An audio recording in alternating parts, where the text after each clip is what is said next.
So therefore, our brain have evolved several cognitive biases that helps us categorize and prioritize and sort information, making it more easy for us to navigate. But these cognitive biases, this sorting and prioritizing, is really affecting how we perceive life, how we perceive different situations.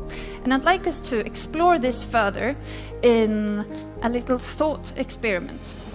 So I invite you all to think back at the last time that you had an evaluative conversation with your boss or manager.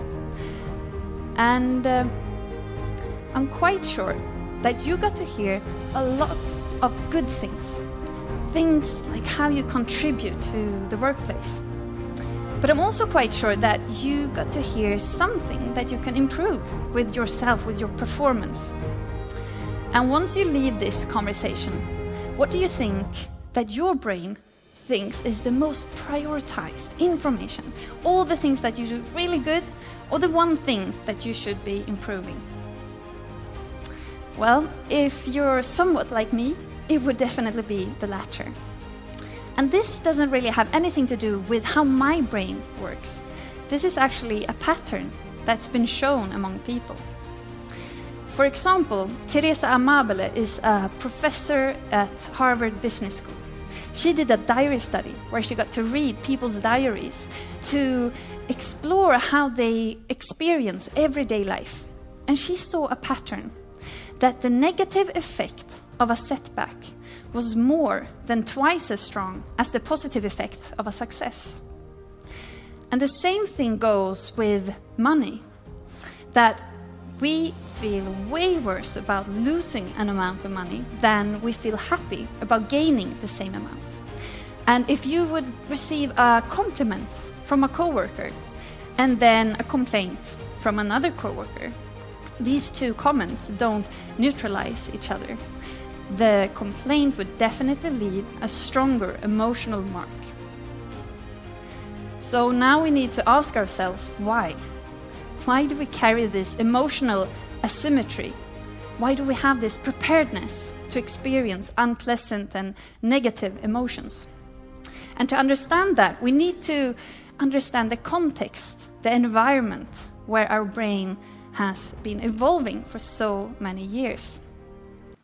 Today, several studies say that we have evolved a negativity bias, which helps our attention to be drawn to unpleasant or possibly threatening information. And this was really good back then and there when we were at the savannah fighting for survival every day.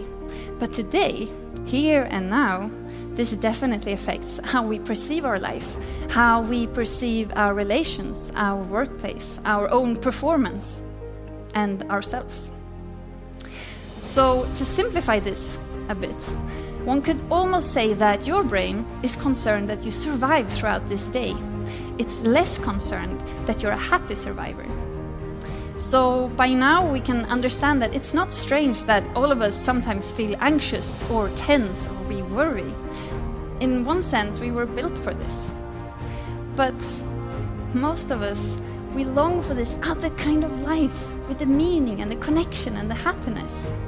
And I'm not sure that we can have one thing without the other, but there are definitely things and ways how we can cultivate happiness and build well-being.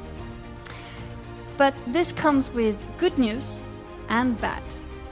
The good news is that happiness is not something you find outside of yourself, and it's not something you have or don't have.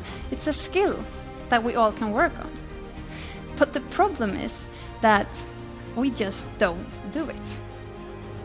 And this definitely applies for myself. This is the worst part of having written a book on happiness, because whenever I'm having a bad day, there's always someone who can do like, oh, haven't you read your own book, Katarina? You should know better. So I've learned that not even experts on happiness knows how to turn knowledge into action. And this is one of the reasons why me and a friend, we started a psychological gym where organizations and the teams and individuals could come and train these skills. in order to create more happiness and well-being. Because we want to make psychological training as common as physical training. Because today we know so many things about how to eat properly and how to exercise to sustain physical health.